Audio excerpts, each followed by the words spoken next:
Chicken স্যান্ডউইচের জন্য প্রথমেই আগে চিকেনটাকে সেদ্ধ করে নেব। যে কোনো ধরনের চিকেন ইউজ করা যাবে। সেদ্ধ করার জন্য প্রথমে দিয়ে দিচ্ছি নুন, রসুন, আদা, তেজপাতা, এই কয়েকটা গোলমরিচ আর একটুখানি বাটার। এবার এর মধ্যে জল দিয়ে চিকেনটা সেদ্ধ করে নেব। আচ্ছা, চিকেনটা যে সেদ্ধ করে নিলি, টেস্ট আসবে, খাবি তো? খেয়ে দেখিস। চিকেনটা সেদ্ধ করতে এখন সবজিগুলো কেটে নেব।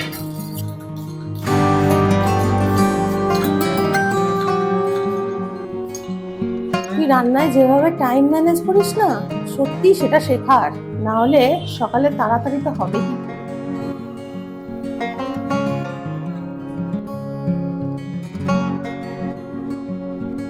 এই চিকেন স্টকটা আমি ফেলবো না, আমি কুক করার সময় এটা কাজে লাগিয়ে দেবো। চিকেন গুলোকে এরকম হাত দিয়ে ছাড়িয়ে নেব। এবার প্যানে 2 চামচ তেল দেবো। 2 চামচই দেবো কিন্তু, না হলে কিন্তু হেলদি কথাটা ভ্যালিড না। তাহলে এতটা কম তেল? কুকটা তো অনেকটা হবে। হবে হবে।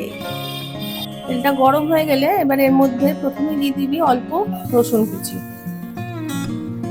তারপর দিয়ে দিবি পেঁয়াজ কুচি। এবার এই দুটোকে একটু হালকা করে ভেজে নেবি। এবার যে স্টকের মধ্যে ছিল না সমস্ত ওর আদা রসুন, ওগুলোকে আমি একটু থেতো করে নিয়েছি, থেতো করে দিলাম, আর তেজপাতা আর গোলমরিচ গুলো ফেলে দিয়েছি, আর ক্যাপসিকাম আর একটু গাজর। এখন এর মধ্যে একটু নুন আর একটু গোলমরিচ গুঁড়ো দিয়ে সতের মতো করে নেবো।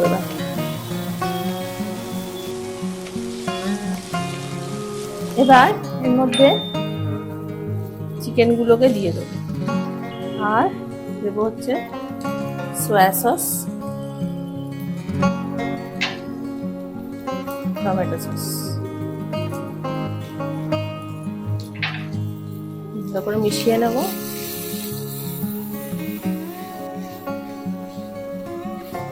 ভালো করে মাখানো হয়ে গেল। এবার এই যে চিকেন স্টকটা বলেছিলাম, ওর মধ্যে অল্প করে কর্নফ্লাওয়ার গুলেছি, গুলে এবার এর মধ্যে এটা দিয়ে দেবো।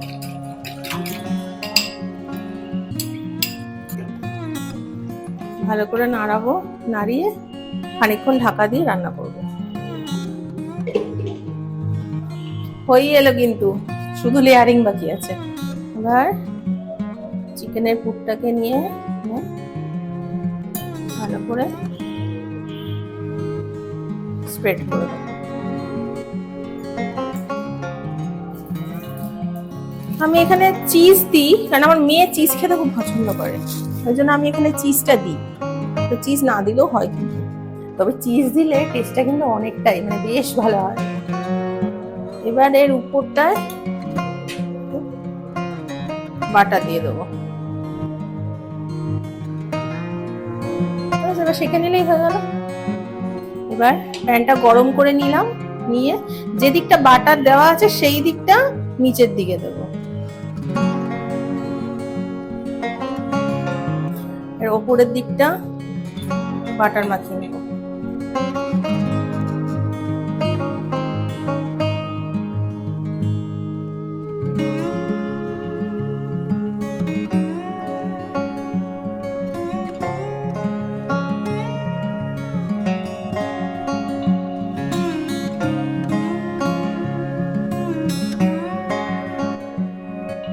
নে,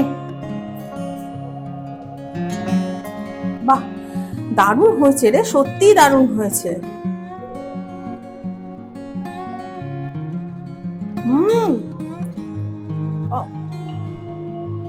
এত কম তেলে যে এত দারুণ হবে সত্যি বুঝতে পারিনি। দেখিস তোর ভিউয়ারদেরও ভালো লাগবে। কি ভালো লাগলো? কমেন্টে না বলে জানবো কি করে? আর তার সাথে লাইক আর সাবস্ক্রাইব।